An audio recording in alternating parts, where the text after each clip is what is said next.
শুভেচ্ছা সহ আমন্ত্রণ প্রত্যেককে নিলয় গ্রিন ব্লক এটিএন সংলাপে।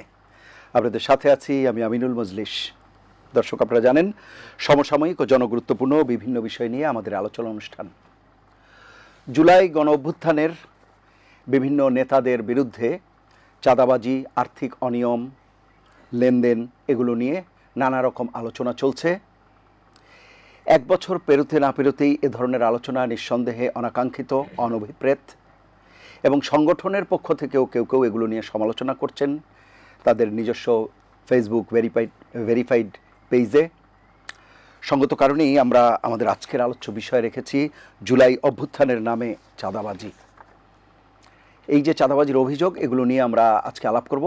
স্টুডিওতে এই আলাপে আমাদের সাথে রয়েছেন যুবদলের ঢাকা মহানগর উত্তরের আহ্বায়ক শরীফুদ্দীন জুয়েল, রয়েছেন যুগ্ম সদস্য সচিব জাতীয় নাগরিক পার্টি জনাব মোহাম্মদ মাহিন সরকার, এবং আমাদের সাথে অনলাইনে যুক্ত আছেন বিনিয়ামিন মোল্লা, সভাপতি বাংলাদেশ ছাত্র অধিকার ফেডারেশন।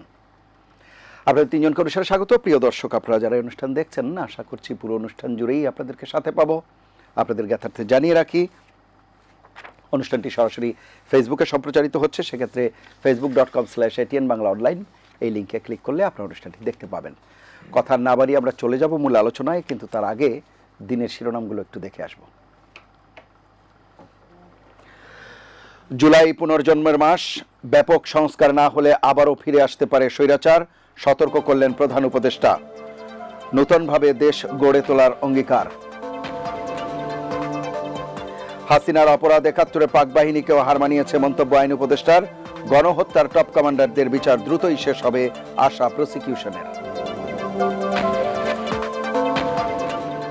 সংস্কার ও জুলাই সনদ ঘোষণা করে ফেব্রুয়ারির মধ্যে নির্বাচন চায় বিএনপি। ভয় দেখিয়ে এনসিপির লড়াই থামানো যাবে না, হুঁশিয়ারি নাহিদ ইসলামের।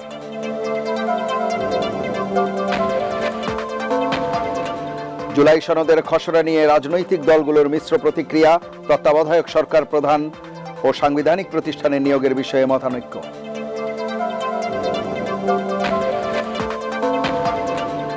এবং অবশেষে ডাকসু নির্বাচন নিয়ে দীর্ঘ প্রতীক্ষার অবসান। তফসিল ঘোষণা, ৯ সেপ্টেম্বর ভোট গ্রহণ।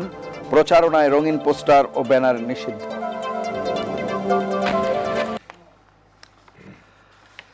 দর্শক, আমরা দিনের শিরোনামগুলো শুনছিলাম, এবারে মূল আলোচনায় যাব। প্রথমেই মাহিন সরকার, আপনাকে দিয়ে আলোচনা শুরু করছি। আমাদের আজকের আলোচ্য বিষয় নিঃসন্দেহে এটি একেবারেই অনভিপ্রেত। আমরা যেটি বলছিলাম অনুষ্ঠানের শুরুতে, যে এক বছর পেরোতে না পেরোতেই এ ধরনের অভিযোগ বিভিন্ন দলের বিরুদ্ধেই নানা রকম অভিযোগ রয়েছে। কিন্তু জুলাইয়ের যোদ্ধা যারা, বা জুলাই অভ্যুত্থানের সম্মুখ সারিতে যারা, ছাত্র জনতার অভ্যুত্থানই তো সেটি হয়েছে, এবং যাদের মধ্য দিয়ে জাতি নতুন বন্দোবস্তের স্বপ্ন দেখেছে, সেই সব জায়গাতে যখন এ ধরনের ঘটনার কথা শোনা যায় বা এই ধরনের আলোচনা আসে, সেই বিষয়গুলো আসলে কিভাবে দেখছেন, কেন হচ্ছে, সার্বিকভাবে আপনার মন্তব্য বা মূল্যায়ন শুনব। একজন সাবেক সমন্বয়ক হিসেবে বৈষম্য বিরোধী ছাত্র আন্দোলনে যুক্ত থাকার সুবাদে আসলে যখন আমরা শুনতে পাই যে আমাদের বৈষম্য বিরোধী ছাত্র আন্দোলন, যেটি আমরা প্রতিষ্ঠা করেছিলাম, সেখান থেকে সেই পরিচয়ে অনেকে চাঁদাবাজি করছে, তো তখন এটি আসলে আমাদের জন্য অত্যন্ত কষ্টের এবং বেদনার। কারণ আমরা মনে করি যে এই গণ অভ্যুত্থান। আচ্ছা, আমি আপনার কাছে আসছি, একটু শুনে আসি।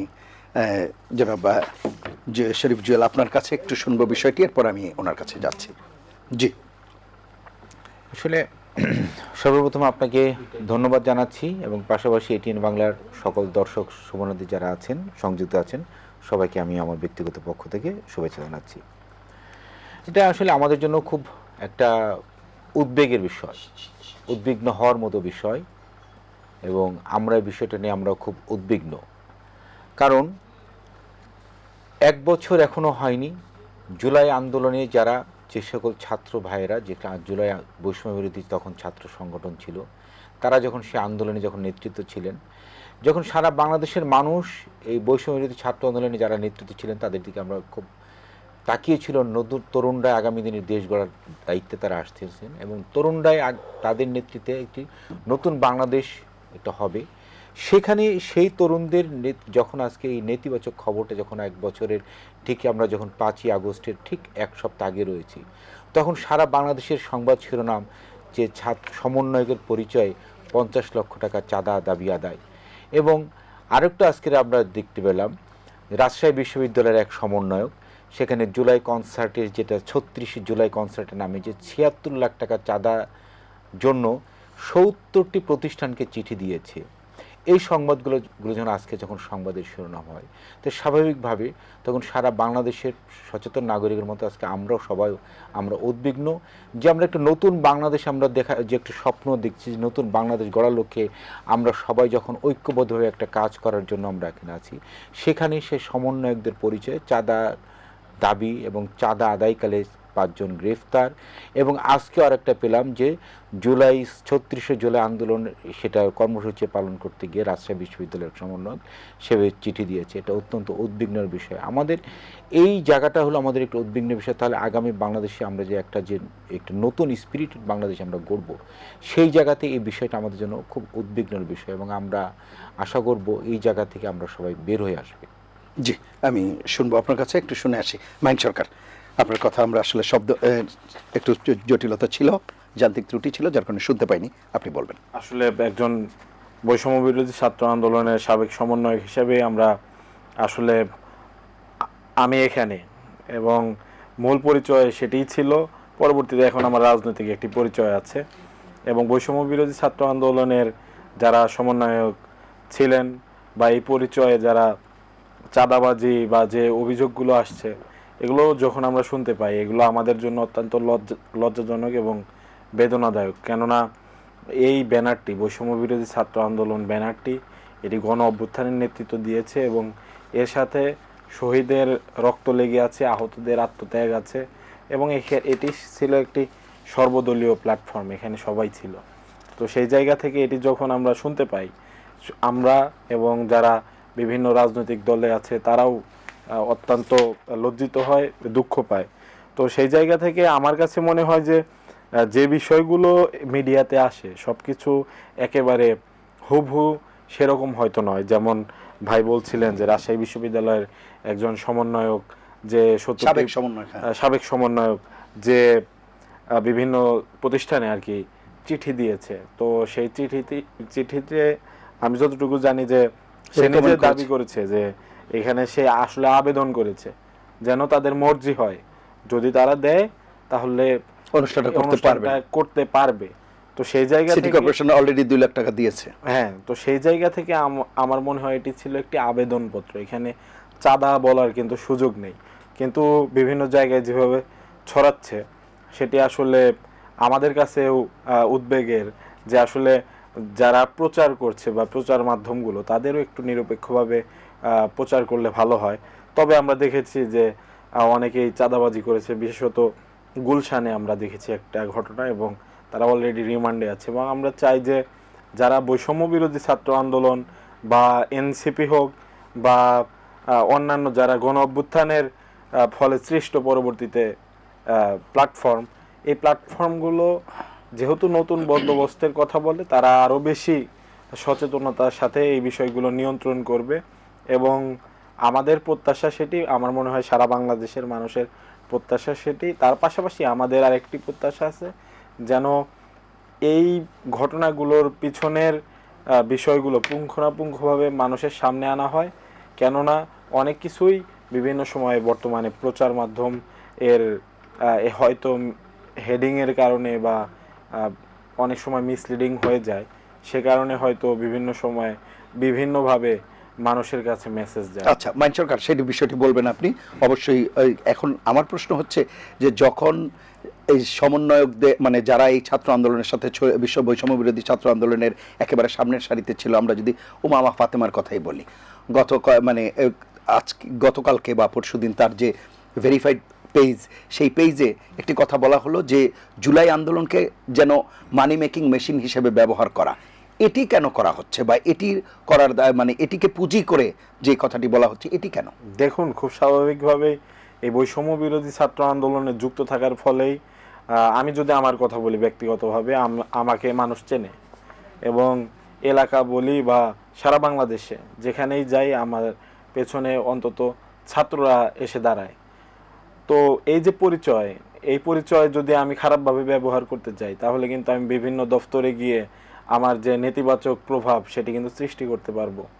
তো এখন আমার জায়গা থেকে আমি কিভাবে আমাকে কন্ট্রোল করব সেটি একটা বিষয়, এবং আমার সংগঠন কিভাবে আমার উপরে আইন কানুন আরোপ করে দিবে, বা আমি যদি কোনোভাবে লাইনচ্যুত হই তাহলে আমাকে কি শাস্তি দেবে, সেটি একটা ব্যাপার।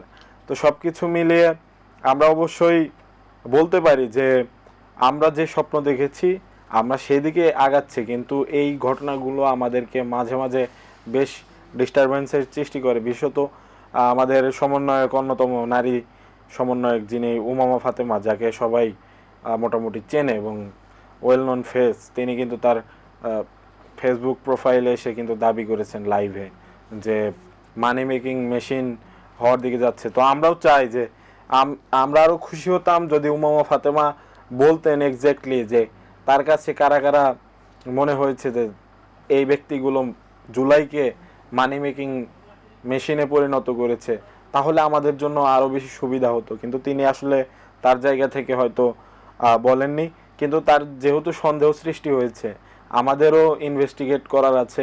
যদি কারো বিরুদ্ধে কোনো স্পেসিফিক অভিযোগ থাকে সেটি করার জন্য, তা না হলে আসলে দেখা যায় যে ঢাক ঢাক গুড় গুড় করলে আসলে বরঞ্চ সবার দিকেই সন্দেহের আঙুল চলে আসে। জি, সেটা একটি বিষয়।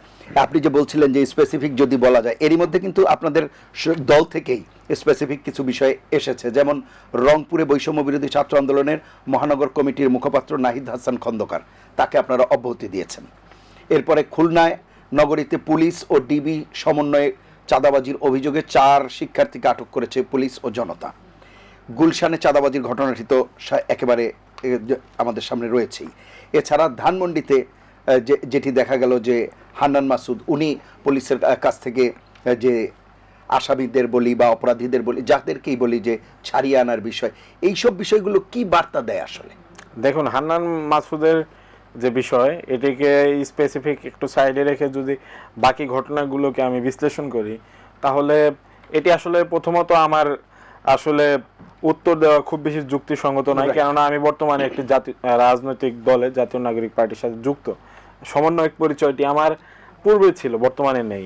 এই উত্তরটি আসলে বৈষম্য বিরোধী ছাত্র আন্দোলন যারা কেন্দ্রীয় কমিটিতে আছে তারা দিলে ভালো হয়, কিন্তু তারপরেও আমার কাছে ব্যক্তিগতভাবে মনে হয় যেহেতু গাজী তানভীরের ব্যাপারটি কি আপনি দিতে পারবেন ব্যাখ্যা? গাজী সালাউদ্দিন তানভীর তিনি কিন্তু টিভি চ্যানেলে এসে তার ব্যাখ্যা দিয়েছে, কিন্তু সেটি প্রপার হয়নি। তাকে আমরা আমাদের জায়গা থেকে ইনভেস্টিগেট করেছি এবং আমাদের কাছে সন্দেহজনক মনে হয়েছে, তাকে কিন্তু পার্টি থেকে সরিয়ে দেওয়া হয়েছে। এখন রাষ্ট্র তার পিছনে ইনভেস্টিগেট করে যদি কিছু পায় রাষ্ট্র অবশ্যই আইনানুগ ব্যবস্থা নেবে, আমরা সেটাই চাই। রাইট।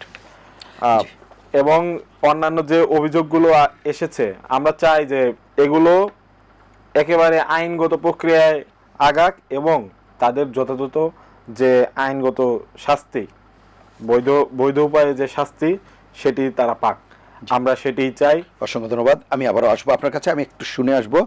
জনাব শরীফ জুয়েল, আপনার কাছে জানতে চাই যে বিষয়টি, এই যে নতুন যারা দল গঠন করেছেন বা যারা রাজনৈতিক কার্যক্রম শুরু করেছে তাদের একটি বিষয় রয়েছে।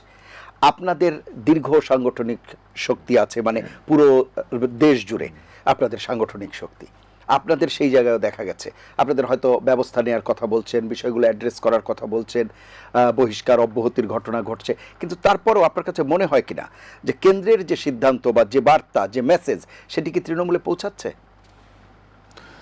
ধন্যবাদ, একটি গুরুত্বপূর্ণ প্রশ্নের জন্য। আমরা আসলে কেন্দ্র থেকে কিন্তু আমরা প্রতিটা জায়গাতে, আপনারা একটু আপনার জ্ঞাতার্থে বলি, জুলাই 2024 জুলাই আগস্ট 5ই আগস্টের পর থেকে আমাদের নেতা বিএনপি ভারপ্রাপ্ত চেয়ারম্যান জনাব তারেক রহমানের নির্দেশে আমরা কেন্দ্র থেকে আমরা কিন্তু প্রতিটা জেলাতে আমাদের সংগঠন যুবদলের পক্ষ থেকে, এবং আপনারা একটা জিনিস দেখবেন, যুবদল, স্বেচ্ছাসেবক দল এবং ছাত্রদল, 3 সংগঠনের বিনিময়ে আমরা কিন্তু প্রত্যেকটা জেলাতে আমরা কিন্তু সমাবেশ করেছি এবং প্রতিটা জেলাতে গিয়ে আমরা কিন্তু আমাদের কেন্দ্র থেকে সেই নির্দেশনাগুলো আমরা কিন্তু তৃণমূলে গিয়ে আমরা দিয়ে এসেছি এবং এরপর থেকে কিন্তু আমাদের দলের শৃঙ্খলা কিন্তু অনেকাংশে আমাদের শৃঙ্খলা কিন্তু আমরা নিয়ন্ত্রণে আনতে পেরেছি এবং আমরা সেই লক্ষ্যে শুধু নিয়ন্ত্রণে আমরা সেই লক্ষ্যে আপনারা দেখেছেন এই পর্যন্ত আমরা কিন্তু সারা দেশে আমাদের দল কিন্তু 1200-র বেশি কিন্তু আমরা নেতাকর্মীকে আমরা কিন্তু বহিষ্কার করেছি এবং আমরা শুধু বহিষ্কারই করিনি, আমরা কিন্তু বিভিন্ন জায়গাতে আমরা নিজেরাও সেই বহিষ্কার তো কেবল চাঁদাবাজির জন্য নয়,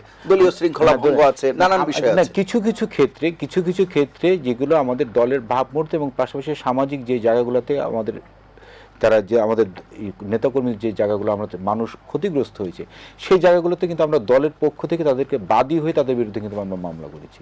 আচ্ছা, এবং আমরা কিন্তু সেই হার্ডলাইনে আছি, আমরা মামলাও করছি, তাদেরকে বহিষ্কারও করছি এবং তাদেরকে আইনের হাতে আমরা তুলে দেওয়ার জন্য আমরা নিজেরাও উদ্যোগ হয়ে কিন্তু ব্যবস্থা নিচ্ছি। আমরা কিন্তু সেই জায়গা থেকে কিন্তু মানে মিডিয়া আসার পরে কঠোর নীতিতে মিডিয়া আসার পরে মিডিয়া আসে যেই জায়গাগুলো আমরা মিডিয়ায় আমরা মাধ্যমে জানতে পেরেছি সে জায়গা লাইক করছি এবং পাশাপাশি সব জায়গায় যেতে পারে না, সেই সীমাবদ্ধতা তো রয়েছে। আমরা সাংগঠনিকভাবে ওই জায়গাগুলোতে কিন্তু আমাদের ব্যবস্থা কিন্তু মিডিয়া আসার আগেই কিন্তু আমরা জায়গাগুলো আমরা গ্রহণ করি। আচ্ছা, এবং বলেন আমি আসবো আবার আপনার কাছে একটা বিরতি নিয়ে এসে, এরপরে আমরা এই আলোচনায় যুক্ত হচ্ছি। প্রিয় দর্শক, নিলয় গ্রিন ব্লক এটিএন সংলাপে এ পর্যায়ে নিচ্ছি বিরতি, থাকুন আমাদের সঙ্গে।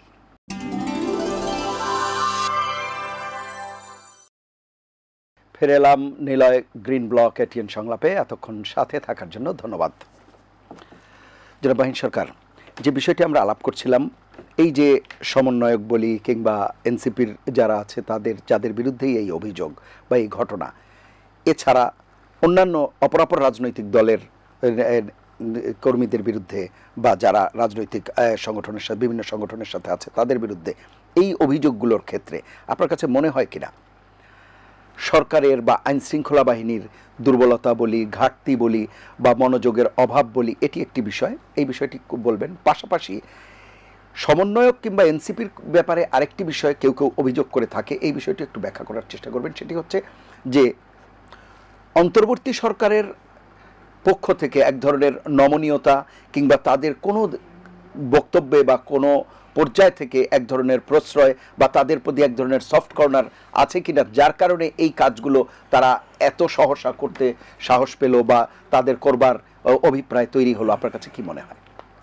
দেখুন, সরকারের যে বর্তমানে দায়িত্ব, তাদের জায়গা থেকে পুরো দেশে আইন শৃঙ্খলা রক্ষাকারী বাহিনীর উপরে তাদের যে নিয়ন্ত্রণ, যেটি আমরা ভেবেছিলাম 5 আগস্টের পরে যে গণ অভ্যুত্থানের ফলে সৃষ্ট সরকার আসবে, তারা পরিপূর্ণভাবে তাদের উপর কর্তৃত্ব স্থাপন করতে পারবে, কিন্তু সেটি তারা করতে অনেকাংশেই ব্যর্থ হয়েছে বলেই আসলে বর্তমানে সারা দেশে বিভিন্ন জায়গায় দেখতে পাচ্ছি যে অরাজকতার সৃষ্টি হয়েছে। তো সেখানে তো কিছুটা ঘাটতি অবশ্যই আছে, যেটি বর্তমান সরকারের একটি আমরা বলতে পারি যে নেতিবাচক দিক। এবং আপনি আপনার জায়গা থেকে যেটি বললেন যে বর্তমান সরকারের নমনীয়তা এই সমন্বয়কদের উপরে আছে কিনা বা কোনো সফট কর্নার, আমার মনে হয় না। আমার মনে হয় যে সরকার পক্ষ থেকে যখন বলা হয় আমার নিয়োগকর্তা ছাত্র জনতা, আমার নিয়োগকর্তা তারা, তাদের একটা আছে সবকিছুতে তাদেরকে যখন ক্রেডিট বা এইভাবে চলে যায়, তখন কি মনে হয় কিনা আপনার কাছে যে এই অপরাধগুলো করলে বা এই ধরনের কাজ করলে আমাদের উপর সেরকম আসবে? দেখুন, বর্তমান যিনি প্রধান উপদেষ্টা তিনি এসেই বলেছেন যে আমার প্রাথমিক নিয়োগকর্তা হলো ছাত্ররা বা ছাত্র জনতা। তো এটার মাধ্যমে আসলে ছাত্র বলতে আমাদের স্পেসিফিক বোঝানো হয়েছে, বিষয়টা কিন্তু সেরকম না। সেই ছাত্র দলেও আছে, এটি সারা বাংলাদেশে যারা বিপ্লবী, এই সরকার তো একটি বলা চলে গণ অভ্যুত্থানের ফলে সৃষ্ট সরকার। তো যারা গণ অভ্যুত্থানের প্রতিনিধি তারাই এই সরকারকে সিলেক্ট করেছে, তিনি কিন্তু এটাই বুঝিয়েছেন। এখানে সবাই কিন্তু ইনক্লুড। বৈষম্য বিরোধী ছাত্র আন্দোলন প্ল্যাটফর্মটি কিন্তু কোনো একক দলের বা একক গোষ্ঠীর কারণ না। এখানে ছাত্র, যখন আমরা সমন্বয়ক তালিকা করেছি সেখানে ছাত্র শিবিরও ছিল, তারপর 158 জনের তালিকায় ছাত্র দলও ছিল, ছাত্র অধিকার ছিল, ছাত্র অধিকার পরিষদ বা ছাত্র ফেডারেশন তারাও ছিল। তো সেই জায়গা থেকে আমার মনে হয় যে সরকারের যদি নমনীয়তা থেকেই থাকে তাহলে সব ছাত্রের প্রতি নমনীয়তা আছে, আর এককভাবে কাউকে সুনির্দিষ্ট করে বলা যায় না নমনীয়তা আছে। বরঞ্চ আমরা বলতে পারি যে মিডফোর্ডে যে মিটফোর্ডের ব্যাপারটা আপনি বলবেন, অবশ্যই বলবেন, আমি সেটিও শুনবো, কিন্তু Okay. ছাত্র ব্যাপারটা একটু আমি শুনে আসি আপনার কাছে। আপনি যেটি বললেন সেই ব্যাখ্যাটি একেবারে স্পষ্ট, কিন্তু যখন ছাত্র প্রতিনিধি থাকবার কোনো দোষের নেই, ছাত্র প্রতিনিধি উপদেষ্টা পরিষদে আছে, ছাত্র প্রতিনিধি বিভিন্ন কমিটিতে আছে, সংস্কার কমিশনের বিভিন্ন কমিটিতে আছে, তখন কি আপনার কাছে মনে হয় কোনো এক ধরনের প্রিভিলেজ সব জায়গা থেকে পাওয়ার কারণেই এ ধরনের ঘটনা ঘটে কিনা? এটা আপনার একটা বক্তব্য আমরা জানতে চাই। ছাত্র প্রতিনিধি যদি আসলে উপদেষ্টা পরিষদে না থাকে, এখানে ছাত্র না না, না প্রতিনিধি থাকার কথা আমি বলা হয়নি। ছাত্র প্রতিনিধি জায়গায় আমি আসলে গণ অভ্যুত্থানের প্রতিনিধি বলতে চাই। এখানে আচ্ছা। যদি গণ অভ্যুত্থানের কোনো প্রতিনিধি সরকারে না থাকে, তাহলে সেই সরকারের গণ অভ্যুত্থানের সরকার বলে পরিচয় দেওয়ার কোনো লেজিটিমেসি নাই। সেই কারণে এই সরকারে গণ অভ্যুত্থানের প্রতিনিধি হিসেবে থাকতে পারে, কিন্তু তাদের বিরুদ্ধে যখন অভিযোগ আসে, তাদের পিএসদের বিরুদ্ধে অভিযোগ আসবে, তাদের বিরুদ্ধেই যেমন গতকালকেই আমরা দেখেছি যে 6 কোটি টাকার কথা বলা হয়েছে অস্ট্রেলিয়ার সিডনির ব্যাপার, এই অভিযোগগুলো থেকে কি মুক্ত করা যায় কিনা? হ্যাঁ, সেই বিষয় 6 কোটি টাকা সিডনিতে এটি রাষ্ট্রীয় তদন্ত কিন্তু হচ্ছে। যে পিএস বা এপিএস এর বিরুদ্ধে এরকম অভিযোগ এসেছে, দুদক কিন্তু স্বাধীনভাবে তদন্ত করছে এবং তাদের কিন্তু বিদেশ যাত্রা বা ভ্রমণে এটা কিন্তু নিষেধাজ্ঞা দেওয়া হয়েছে। যদি তারা প্রিভিলেজ প্রাপ্তই হতো, তাহলে কিন্তু তাদের বিরুদ্ধে কোনো প্রকার কোনো লিগ্যাল স্টেপ নেওয়া হতো না। আমরা চাই যদি কেউ দোষ করে থাকে, তাহলে তার কঠোর থেকে কঠোরতর শাস্তি হোক। আসবো আমি আপনার কাছে। জনাব শরীফ জুয়েল, আপনার কাছে কি মনে হয় সরকারের পদক্ষেপ বা যে কথাটি বলছিলেন আইন শৃঙ্খলা বাহিনীর ঘাটতি তো রয়েছেই কিছুটা, কিভাবে দেখছেন আপনি? প্রথমত আমি এখানে বলতে চাই একটা জিনিস, আসলে এনসিপিকে কিন্তু সরকারি দল বলা হয়। কেন এনসিপিকে সরকারি দল বলা হয় এই কারণেই, যখন ওই যে কথাটা আপনি বললেন যে ইউনূস সাহেব যখন উনি দায়িত্ব নেওয়ার পরে উনি কিন্তু সম্প্রতি এই ছাত্র উনি কিন্তু ইন্ডিকেট ডানিভাবে ছাত্রদেরকে কিন্তু যে সময় সমন্বয়ক ভাইদের ছাত্র তো শুধু ওনারা না, ছাত্র তো ছাত্র দলের আছে, সমন্বয়ক ভাইদের শিবিরের আছে, সবাই আছে। উদ্দেশ্য করে বলেছিলেন এবং এরপর ওনাদেরকে কেন স্পেসিফিক বলবেন? এরপর থেকে মানে আপনারা কেন এটা ধরে নিচ্ছেন যে ওনাদেরকেই বলেছে? এটা ওনারাই বসিয়েছেন জিনিসটা, কিন্তু উনি কিন্তু সরাসরি আঙ্গুল দেখিয়ে বলেছেন এই ছাত্ররাই আমাকে বসিয়েছে। আচ্ছা, উনি কিন্তু সকল ছাত্রের কথা কিন্তু বলেনি। আচ্ছা, তো সেই জায়গা থেকে কথা আসে এটা। দ্বিতীয় কথা হচ্ছে এনসিপিকে সরকারি দল বলা হয় খুব সঙ্গত কারণে আজকে দেখেন এখন পর্যন্ত প্রতিটা সচিবালয় থেকে বলেন এবং বিভিন্ন অন্যান্য যে সরকারি যে অফিসগুলো বলেন, সেই জায়গাগুলোতে কিন্তু সমন্বয় পরিচয় সবসময় কিন্তু সেখানে কিন্তু তাদের সচিব বা অন্যান্য কাজ, কে কোথায় কাজ পাবে, কাকে কোথায় বদলি করতে হবে এবং বদলি বাণিজ্য নিয়ে কোন সমন্বয়ে কত কোটি টাকা কামিয়েছে, আমরা কিন্তু পত্র পত্রিকা এগুলো কিন্তু আমরা হরহামেশা আমরা কিন্তু দেখতে পাচ্ছি। না সেগুলোর বিরুদ্ধে তো ব্যবস্থা নেওয়ার কথাও বলা হচ্ছে। তো এই জন্য এনসিপিকে কিন্তু আসলে বর্তমানে কিন্তু সরকারি দলে কিন্তু বলা হচ্ছে এবং পাশাপাশি এনসিপি অবশ্যই সারা বাংলাদেশের এনসিপির লিডাররা তারা যখন যে বিভিন্ন জায়গায় যেখানে যাচ্ছে তাদেরকে সরকারি প্রোটোকল থেকে শুরু করে সমস্ত কিছু তারা কিন্তু সে সরকারি সুযোগ সুবিধার বুক। এই জন্য নিরাপত্তা দেওয়া তো রাষ্ট্রের কাজ, অবশ্যই কাজ, এটা সবারই নিরাপত্তা দেবে না। আপনি যখন যাবেন আপনার নিরাপত্তা দেওয়া, নিরাপত্তা তো অবশ্যই দিবে, নিরাপত্তা পাওয়া সবারই, কিন্তু সরকারি দলের প্রোটোকল সেটা কিন্তু প্রোটোকল মানেটা আমরা বুঝতে, আপনি ক্লিয়ার করবেন যে সরকারি দল অ্যাপারেন্টলি আপনার কাছে মনে হচ্ছে দৃশ্যত, এই তো বিষয়টা। হ্যাঁ দৃশ্যত সেটাই মনে হচ্ছে। দ্বিতীয়ত এখানে আপনি আরেকটা কথা যেটা বললেন আসলে আইন শৃঙ্খলা পরিস্থিতি, হ্যাঁ বর্তমানে দেখেন আইন শৃঙ্খলা পরিস্থিতি অবশ্যই অনেক অবনতি হয়েছে। আইন শৃঙ্খলা পরিস্থিতি যেটা জুলাই 5ই আগস্ট পরবর্তীতে সারা বাংলাদেশের মানুষ যে আমাদের একটা আশা আকাঙ্ক্ষার জায়গা ছিল ডক্টর ইউনূস সাহেবের নেতৃত্বে সরকার, সেই সরকার কিন্তু বাংলাদেশের মানুষ যে জনগণ কি চায়, জনগণ চেয়েছে সবার আগে তাদের জানমালের নিরাপত্তা চেয়েছে। জনগণ বাংলাদেশে কী চেয়েছে, তারা দ্রব্যমূল্যের দামটা তারা নিয়ন্ত্রণে চেয়েছে। জনগণ তারা কিন্তু দুবেলা পেট ভরে ভাত খাওয়ার সে নিশ্চয়তা চেয়েছে। কিন্তু আমরা কিন্তু দেখতে পেরেছি 5ই আগস্ট পরবর্তীতে ইউনূস সাহেবের নেতৃত্বে অন্তর্বর্তীকালীন সরকার সাধারণ মানুষের জনগণের যে চাহিদার জায়গাগুলো, সেই চাহিদার জায়গাগুলো কিন্তু তারা এখনও তাদের সেই দাবিগুলো তারা পূরণ করতে পারেনি এবং সাধারণ মানুষের মধ্যে কিন্তু একটা কিন্তু ক্ষোভ তারা কিন্তু রয়ে গিয়েছে। আপনারা আরেকটা জিনিস আপনারা এখানে বলি, যেখানে এলো আমাদের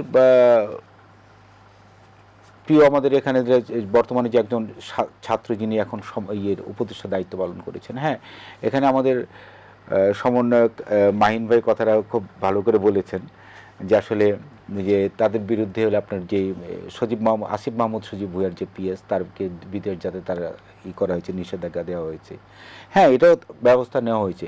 কিন্তু এখানে তো জিনিসটা খুব পরিষ্কার না যে একজন আসিফ মাহমুদ সজীব ভুঁইয়ার পিএ সে এতগুলো সে দুর্নীতি করলো, তার বিরুদ্ধে এত কিছু করলো, সেখানে আসিফ মাহমুদ, সজীব ভুঁইয়ার তার তো আমরা কোনো পরিষ্কার কোনো মন্তব্য কিন্তু আজকে পর্যন্ত তার বিরুদ্ধে সরাসরি তো কোনো অভিযোগ নেই।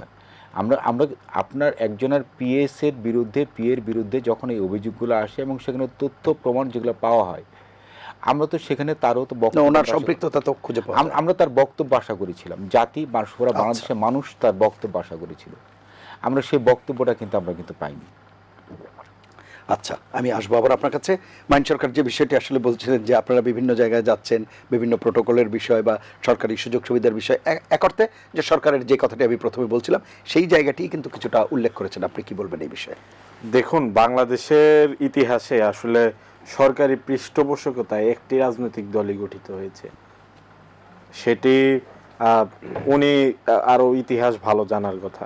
তো বর্তমান যে গভর্নমেন্ট বা সরকার, এটি আসলে সকল ছাত্র জনতা সবার সরকার, এবং এই সরকারে যারা উপদেষ্টারা গেছেন, আমাদের কাছে তো মাঝে মধ্যে মনে হয় যে এই উপদেষ্টারা আসলে কোনো বড় বড় রাজনৈতিক দল যারা আগে থেকে ছিল তাদের প্রতি অনেকাংশে দুর্বল।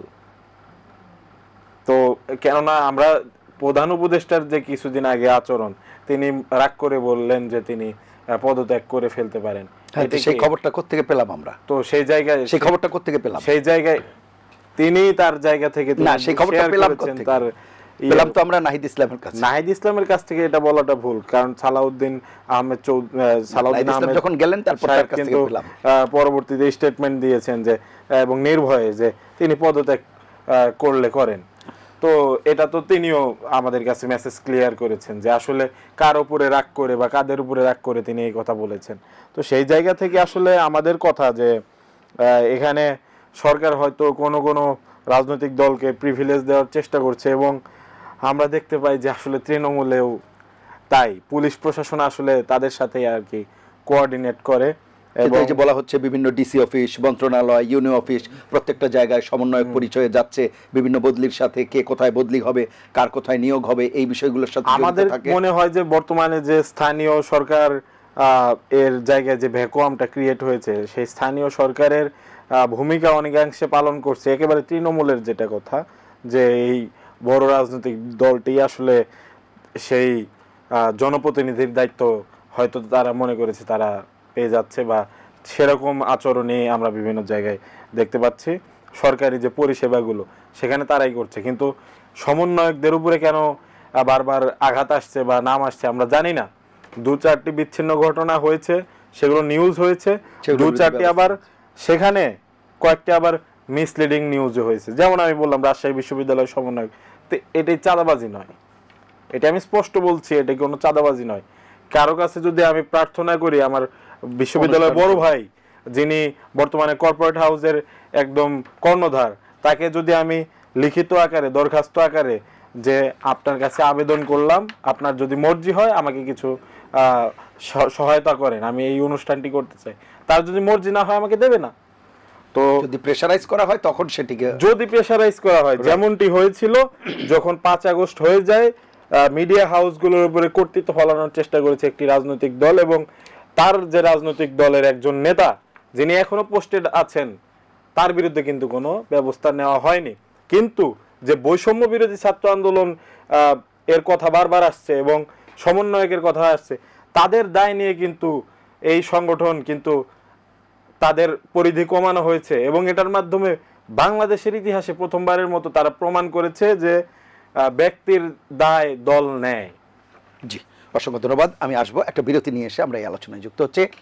প্রিয় দর্শক, Niloy block, green block ATN সংলাপে এ পর্যায়ে নিচ্ছি বিরতি, থাকুন আমাদের সঙ্গে।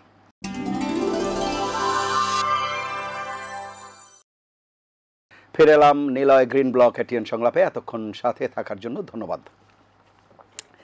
যে বিষয়টা আমরা আলাপ করছিলাম, জনাব শরীফ জুয়েল বলবেন, এই আইনশৃঙ্খলা পরিস্থিতি বা এইসব বিষয়গুলোর ক্ষেত্রে বরাবরই বলা হয়ে থাকে যে জনপ্রতিনিধিত্বমূলক সরকার বা নির্বাচন সেগুলো হলেই বোধহয় এই পরিস্থিতির থেকে উত্তরণ হবে। এটি কেন মনে করছেন আপনারা?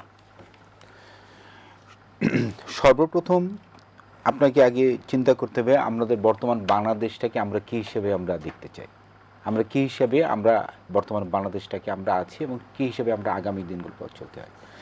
একটি গণতান্ত্রিক সরকারের সবচেয়ে সফলতাটা হচ্ছে সেই দেশের একটু অবাধ সুষ্ঠু নির্বাচনের মাধ্যমে জনগণ কি চায়, জনগণের চাহিদা মতো সেই দেশের একটি সরকার ব্যবস্থা প্রবর্তন করা।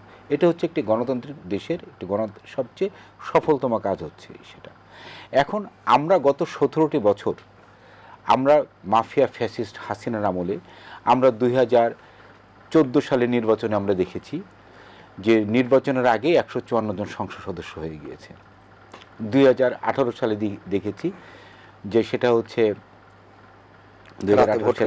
রাতের ভোট হয়েছে, এবং 2024 দেখেছি আমরা ডামি নির্বাচন হয়েছে। কিন্তু গত 17টি বছর বাংলাদেশের মানুষ কিন্তু একটি গণতান্ত্রিক সরকার কিন্তু দেখতে পায়নি, একটা গণতান্ত্রিক সরকার, গণতান্ত্রিক নির্বাচিত সরকার। সেই কারণে কিন্তু সারা বাংলাদেশের মানুষ কিন্তু তাদের সে কিন্তু একটা ভিতরে একটা ক্ষোভ ছিল, এবং ক্ষোভের বাংলাদেশের মানুষের নাগরিক অধিকার বঞ্চিত হয়েছে, বাংলাদেশের মানুষ তাদের মৌলিক অধিকার একেবারে স্পষ্ট। কিন্তু নির্বাচনী পরিবেশ কি আছে এখন?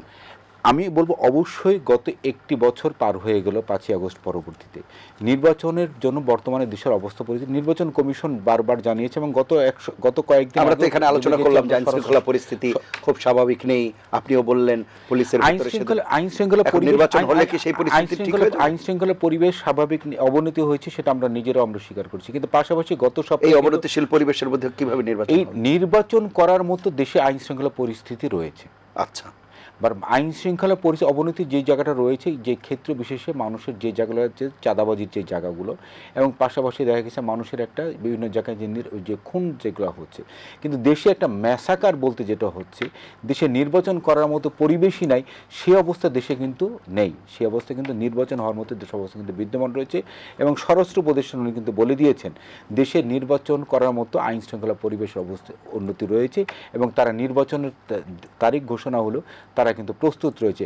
পাশাপাশি নির্বাচন কমিশনও কিন্তু একটা কথা কিন্তু পরিষ্কারভাবে কিন্তু বলে দিয়েছেন, সরকার যখন চাবে তখনই নির্বাচন পরিচালনা করার জন্য নির্বাচন কমিশনের প্রস্তুত রয়েছে। তাহলে সমস্যাটা কোথায় রয়েছে? অপরাপর রাজনৈতিক দলগুলো কেন দিচ্ছে? মানে এখানে আমি একটা জিনিস বলবো, অপরাপর রাজনীতির কথা বলতে গেলে আমি স্পষ্টভাবে এখানে আমি 2-3টে রাজনীতির কথা বলবো।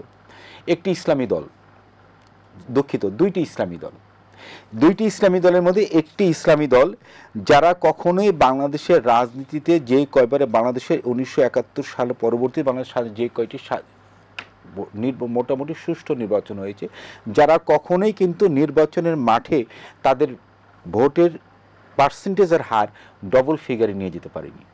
সবসময় কিন্তু তাদের ভোটের পার্সেন্টেজ হার কিন্তু সিঙ্গেল ফিগারে ছিল, সিঙ্গেল ডিজিটে ছিল। এবং আরেকটি ইসলামিক দল, যে দলটি কিনা গত 17টি বছর হাসিনাকে হাত পাখে দিয়ে বাতাস খাইয়েছে, সেই দলটি নির্বাচন চায় না। এবং আরেকটি দল নির্বাচন বিলম্বিত চায় যখন যাদের ভোটের হার যখন ছিল সিঙ্গেল ডিজিটে। এবং বর্তমানে এনসিপি, যে আমাদের যে জাতীয় নাগরিক পার্টি যেটা এনসিপি, তারাও নির্বাচনটাকে তারা বলেছে বিভিন্ন কিছু শর্তাবলী জড়িয়ে দিয়েছে। আমি তাদের উদ্দেশ্যে আমি একটা কথা পরিষ্কারভাবে বলবো, যেটা আমি ওই 2টা ইসলামী দলকে নিয়ে আমি কোনো বলতে চাই না, এদেশের সাধারণ মানুষ তাদের বিষয়ে সিদ্ধান্ত নেবে। এনসিপির উদ্দেশ্যে বলার উদ্দেশ্য থেকে আমার একটাই, যেহেতু তারা তরুণ, রাজনীতিতে একেবারে নতুন, তারা রাজনীতি তাদের অনেক অনভিজ্ঞত বা ইনম্যাচুরিটি রয়েছে। আমি তাদেরকে বলবো, দেখেন দেখতে দেখতে কিন্তু আপনারা নতুন রাজনৈতিক দল আপনারা সৃষ্টি করেছেন বাংলাদেশে, আপনারা এখন উচিত হবে যে আগামী জাতীয় নির্বাচনে আপনারা কিভাবে অংশগ্রহণ করবেন, জাতীয় নির্বাচনে অংশগ্রহণ করার জন্য আপনারা সেইভাবে নিজেদেরকে প্রস্তুত আপনারা গ্রহণ করুন। এখন আপনারা যদি নির্বাচনে অংশগ্রহণ করার জন্য প্রস্তুত না হয়ে আমরা নির্বাচন করব না শুধু এটার মধ্যে থাকেন, তাহলে কিন্তু দেশে কিন্তু নির্বাচন পরিবেশটার কিন্তু একটা মেঘ কিন্তু থেকে যাবে, সংকেত থেকে যাবে। আমি তাদের মানে নির্বাচন বিলম্বিত করে লাভটা কি, যারা আপনারা বলছেন তাদের লাভটা কি? খুব ডেফিনেটলি, কারণ নির্বাচনের মাধ্যমে ক্ষমতায় আসবে। ডেফিনেটলি এই যেহেতু আমি একটা রাজনৈতিক দলের কথা বললাম, সেই দলটি কিন্তু নির্বাচন আজকে দেশে যতদিন না হবে, তারা কিন্তু আজকে কিন্তু বাংলাদেশের বিভিন্ন সরকারের তারা বিভিন্ন প্রশাসনিক জায়গায় বলি এবং অন্যান্য জায়গায় বলি, দলটি আজকে তারা অন্যতম বৃহৎ দলের একটা তকমা তারা লাগানোর চেষ্টা করছে, এবং তারা কিন্তু গুরুত্বটা হচ্ছে নির্বাচন হলে এই দলটি বাংলাদেশের মানুষের কাছে গুরুত্বহীন হয়ে পড়বে। এই জন্য নির্বাচন যত দেরিতে হবে এই দলটা মানে আপনারা বলছেন যে নির্বাচন না করেই তারা, মানে নির্বাচন না হওয়া পর্যন্ত তারা এক ধরনের সুবিধাজনক অবস্থানে থাকবে, সুবিধা ভোগ করবে, যেটি নির্বাচনের পরে হয়তো সেই সুবিধা ভোগ করতে পারবে না। এটাই তো আপনার বক্তব্য। আমি আসবো আবার আপনার কাছে, শুনে আসি মাইন সরকার। জি, নির্বাচন প্রসঙ্গ, আসলে নির্বাচন প্রসঙ্গে আমরা কিন্তু আমাদের যে স্টেটমেন্ট সেটি ক্লিয়ার করেছি। আমরা নির্বাচন চাই, কিন্তু এই সরকারের যে ম্যান্ডেট নিয়ে এই সরকার গঠিত হয়েছে সেটি হলো বিচার এবং সংস্কার। এখন কিন্তু চলছে, চলমান। যদি অবশ্যই বিচার এবং সংস্কার চলমান, কিন্তু মৌলিক জায়গাগুলোতে তো একমত হতে হবে। যে জায়গাগুলোতে যেমন সাংবিধানিক প্রতিষ্ঠানগুলো যেগুলো আছে, সাংবিধানিক প্রতিষ্ঠানগুলোর উপরে সরকারের কর্তৃত্ব থাকবে না, এটি অন্যতম একটি মৌলিক সংস্কারের অংশ। সেরকম পুলিশ সংস্কার যদি আমি না করি, তাহলে দেখা যাবে যে পুনরায় এই পুলিশ বাহিনী কিন্তু সরকারের একটি হাতিয়ার, শোষণ যন্ত্র হিসেবে কাজ করা শুরু করবে। আজকে নির্বাচনের কথা যখন হচ্ছে, আজকে এই মুহূর্তেও কিন্তু আর্মির ম্যাজিস্ট্রেসি পাওয়ার রয়েছে, আর্মির ম্যাজিস্ট্রেসি পাওয়ার আছে বাংলাদেশে, কিন্তু তারপরও আইন শৃঙ্খলার বাহিনীর যে সার্বিক উন্নতি বা অবস্থার যে সার্বিক উন্নতি সেটি হচ্ছে না। এ ধরনের অদ্ভুতুরে ঘটনা জীবনে দেখা যায়নি। আসলে এই অবস্থায় নির্বাচন কিভাবে হবে, বা হলে তাদের মধ্যে কোনো বায়াসনেস থাকবে না, কিংবা তারা সঠিকভাবে কন্ট্রোল করতে পারবে, এটি আসলে নিশ্চয়তা দেওয়া যাচ্ছে না। শিডিউল ঘোষণা হলেই তারা তাদের মতো কাজ শুরু করে দিবে, এমনটা বলা হচ্ছে। এটি আসলে সময় বলে দেবে, কিন্তু আলামত তো দেখা যাচ্ছে। যাদের পেশি শক্তি আছে তারাই দেখা যাবে যে নির্বাচনের উপরে প্রভাব বিস্তার করেছে, এবং হয়তো রক্তগঙ্গাও বয়ে যেতে পারে, আমাদের সেরকমটি মনে হয়। যদি সংস্কার না হয় মৌলিক জায়গাগুলোতে, সংস্কার তো অনেক জায়গায় হতে পারে, কিন্তু না, স্পেসিফিক কিছু জায়গা আছে। তো এই জায়গাগুলোতে যদি বিএনপির মতো একটি বড় রাজনৈতিক দল তারা যদি ভেটো দিতে থাকে, আমরা দেখতে পাচ্ছি কালকে তারা ওয়াকআউট করেছিল, তো সেই জায়গায় কিন্তু তারা আসলে একমত হতে পারেনি। তো সাংবিধানিক প্রতিষ্ঠানগুলো যদি নিরপেক্ষ না হয়, তাহলে তো দিন শেষে সেই ব্রিটিশ আমলের যে শোষণ কাঠামো তারা তৈরি করেছে, এটি তো আসলে আমলাতন্ত্র নয়, এটি আসলে তারা শোষণ করার জন্যই কাঠামো বানিয়েছে। ব্রিটিশরা বিদায় নিয়েছে, পাকিস্তান এসেছে, সেই শোষণ যন্ত্রই চলেছে। পাকিস্তান বিদায় নিয়েছে, আওয়ামী লীগ রেজিম এসেছে, তারাও সেই কাঠামোকে সেভাবেই সাজিয়ে তারাও বিদায় নিয়েছে। এখন কথা হচ্ছে, সেটিকে যদি আমি রাখি, আমি লোক হিসাবে যতই সৎ হই না কেন, আমি যদি সেখানকার চিফ হিসাবে বসি নির্বাচিত হয়েই, কিন্তু দিন শেষে কিন্তু সেটি আমাকে ওই শোষক হিসাবেই সার্ভ করে যাবে। তো এই জিনিসটা যদি আমি দুষ্টচক্র না ভাঙতে পারি, তাহলে তো হবে না। তার আগে নির্বাচনের আলাপ আসা আসলে আমাদের কাছে মনে হয় যে এটি অনেকাংশে উদ্দেশ্যমূলক। আমাদের গণ অভ্যুত্থানের যে অর্থবহতা, এটিকে আসলে নষ্ট করে দেওয়ার সামিল। কিন্তু নির্বাচনের কথা যেটি বলা হচ্ছে, যে একটা গণতান্ত্রিক দেশে বা গণতান্ত্রিক প্রক্রিয়ায় ক্ষমতা হস্তান্তরের প্রক্রিয়া তো নির্বাচনই, অবশ্যই। তো সেই জায়গায় দীর্ঘদিন নির্বাচন বিমুখ থাকলে কিংবা নির্বাচন বঞ্চিত থাকলে যদি এই সংস্কার, এগুলো তো একেবারে চলমান প্রক্রিয়া, সেই জায়গায় আপনার কাছে কি মনে হয় যে নির্বাচনের ক্ষেত্রে সংস্কার এবং মৌলিক সংস্কারের মধ্যে অবশ্যই পার্থক্য আছে, স্পেসিফিক করে দেওয়া। তো সেই জায়গা থেকে আমাদের যে জাতীয় নাগরিক পার্টি, তারা বলছে যে তারাও স্বীকার করে সংস্কার চলমান প্রক্রিয়া, কিন্তু যে মৌলিক সংস্কার যেগুলো অত্যাবশ্যক সেগুলো আগে করতে হবে। এবং জাতীয় নাগরিক পার্টি যেহেতু গঠিত হয়েছে, তার একটি গণতান্ত্রিক দল, তারা নির্বাচন দেখে কেন ভয় পাবে? আমাদের এখানে গণ অভ্যুত্থানের যারা নেতৃবৃন্দ তারা এখনো আছে।